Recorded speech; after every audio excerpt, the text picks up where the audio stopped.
12월 10일 새해 예산안이 통과되었습니다. 기습처리죠. 옛날 그 군사정권 시절에 이걸 날치기라는 말로 표현했는데 2020년을 목도에 둔 바로 지금에서도 군사작전 하던 이렇게 새해 예산안이 기습처리가 됐습니다. 물론 지금 자유한국당은 엄청나게 반발하고 있죠. 4+1, 이거 무슨 해결한 연대냐. 세금 도둑 연대다. 뭐 이런 식으로 지금 거세게 정하고 있는데. 자, 내년 총선 앞둔 이 예민한 시점에 왜 그럼 여권이 이렇게 무리수를 두면서 새해 예산안을 통과시켰을까요? 자유한국당의 원내대표가 선출된 지 하루 만에 말입니다. 사람들이 이상하게 생각할 거예요. 여당은 늘 이렇게 얘기하잖아요. 여당 보고. 국정 운영에 무한대의 책임을 지고 있는 집단이다. 그런데 왜 이렇게 합의 정치적인 그런 행보를 보이지 않고 이렇게 갈등과 이렇게 분열과 이른바 갈라치기 전략을 구사하면서 이렇게 전국을 끌어갈까? 뭐 여러 가지 많은 분들이 궁금해 하실 수 있습니다. 이야기는 간단합니다. 지금 민주당은 지지층 정치를 하고 있기 때문입니다. 더불어민주당의 여론조사 결과를 보면은 지금 거의 37%가 지금 36% 이렇게 나오고 있습니다. 조국 사태 때 굉장히 떨어졌다고 해도 35%, 34% 정도였습니다. 다시 회복이 됐죠. 자유한국당은 어떻습니까? 당시 지지도가 28%, 29% 이렇게 올라갔어도 다시 지금 26% 조정이 됐습니다. 무엇을 얘기할까요? 각 당의 마지노선이 이미 답이 나와 있다는 겁니다. 민주당은 지금 최저선을 35%, 자유한국당은 23%로 보고 있다는 거죠. 더불어민주당이 합의 정치적 선택을 안 하는 이유는 바로 이 35%에 대한 믿음 때문입니다. 이 더불어민주당의 콘크리트 지지층, 이른바 묻지마 지지층은 정책과 아무런 상관이 없습니다. 다만 배신감을 느끼지 않으면 지지는 이어질 겁니다. 지소미아가 종료되든 지소미아가 철회되든 여론조사야 대통령 지지도 여론조사는 변동이 없었습니다.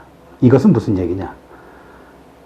이들에 대한 기대감은 이런 아주 외교안보 정책보다는 우리의 이익과 계층의 이런 정서를 대변해 줄 수 있느냐. 바로 여기에 모아지고 있는 겁니다. 그러니까 주 52시간 정책, 그 다음에 최저임금 인상, 그 다음에 친노조 정책, 이런 것들을 정부가 포기하지 않는 거죠.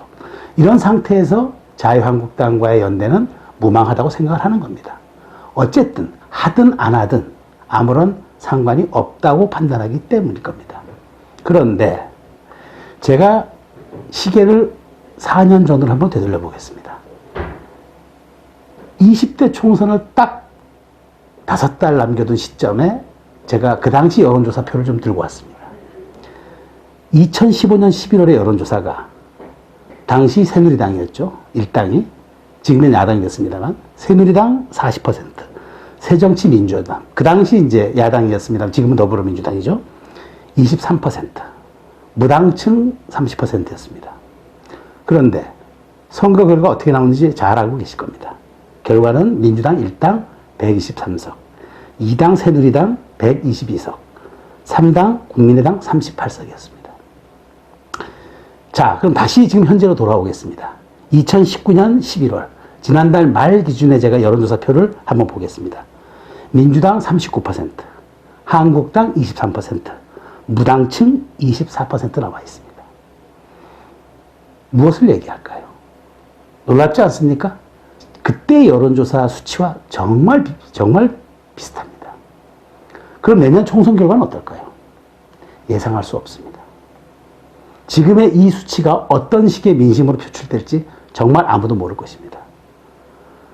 우린 지난 40년간 엄청난 문명사적 전환을 이뤘습니다. 그동안 우리의 집 안에 있던 것들은 다 집 밖으로 나가고 집 밖에 있던 것들이 다 집 안으로 들어왔습니다. 가까운 예를 들어볼까요? 우리 집에 사던 관혼상제, 옛날 결혼을 하고 상을 치르고 어떤 잔치를 치르고 모든 행사들이 이젠 집에서 안 합니다. 다 밖으로 나갔습니다. 심지어 김장까지도 이젠 집에서 안 합니다. 그러나 밖에 있던 것들은 어떻게 됐습니까? 지난 40년간 다 안으로 들어왔습니다.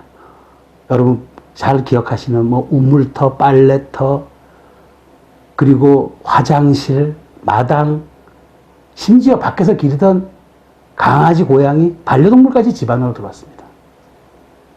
이 모든 엄청난 변혁이 우리도 모르는 사이에 지난 40년간 이루어졌습니다.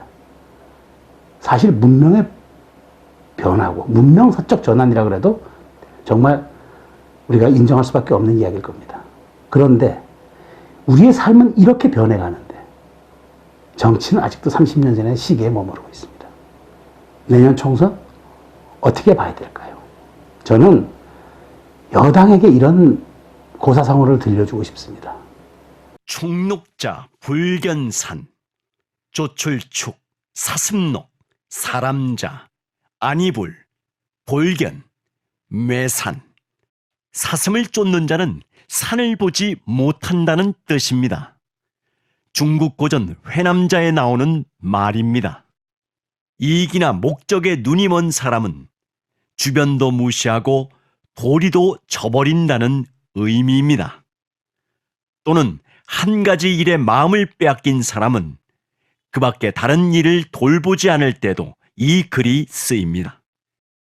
큰 일을 도모하거나 많은 책임을 져야 하는 사람들이 반드시 경계로 삼아야 하는 깊은 뜻이 담겨 있는 고사성어입니다.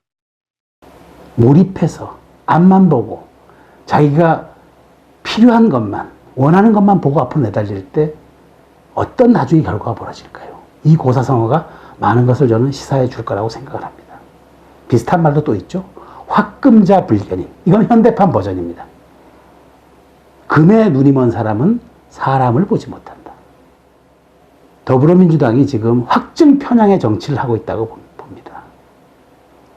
여당이 이렇게 오만과 본인들의 더 묻지마 지지층만을 보고 가는 이 편협의 정치를 청산하지 않는 한 내년 총선 예상을 하기가 매우 어려울 겁니다.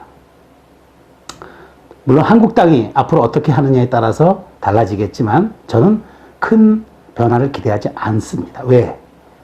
조만간 이제 패스트 트랙을 둘러싸고 여야간 또 대치전선이 이제부터 벌어질 겁니다. 거기에서 저는 여당이 협상과 정치력을 발휘할 거라고 저는 생각하지 않습니다. 앞서 말씀드린 대로 지지층을 배신하지 않기 위해서죠. 지지층을 배신하면은 바로 이탈이 생기고 그 이탈은 레임덕이 된다고 생각하기 때문일 겁니다. 그런데 국정은 한 편만 보고 하는 게 아니잖아요. 정부 여당이 국정 운영에 무한 책임을 지고 있다는 이 무한 책임의 방점이 찍혀 있는 것은 바로 국민의 모든 삶을 책임지라는 겁니다. 지지층만 보고 가는 정치, 사슴만 보고 따라가는 사냥꾼과 무엇이 다르겠습니까? 주변에 산이 펼쳐져 있는지 들이 펼쳐져 있는지 개울이 있는지 숲이 있는지 보지도 않고 오직 사슴만을 보고 그 사냥감을 쫓아간다면 나중에 결과는 여러분이 예상하는 결과들이 나올 수도 있습니다. 그래서 민심이 두렵고 무서운 겁니다. 한 해가 마무리되어가는 이때 제가 유튜브 방송을 이 첫 주제로 시작하는 것은 앞으로 이런 일이 계속 반복될 징후가 많아 보이기 때문입니다. 예산은 넘어갔지만 이제 패스트트랙 전국에서 또 한 번의 국회의 격돌이 있을 것입니다. 야당은 신임 원내대표 하루 만에 기습 처리를 한 여당에 항의하는 차원에서라도 아마 대여 강경 투쟁을 이어가겠죠.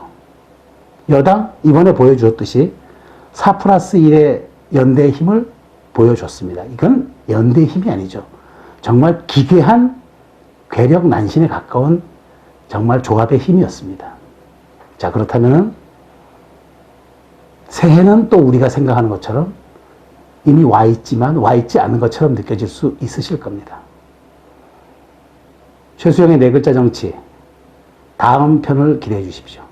감사합니다.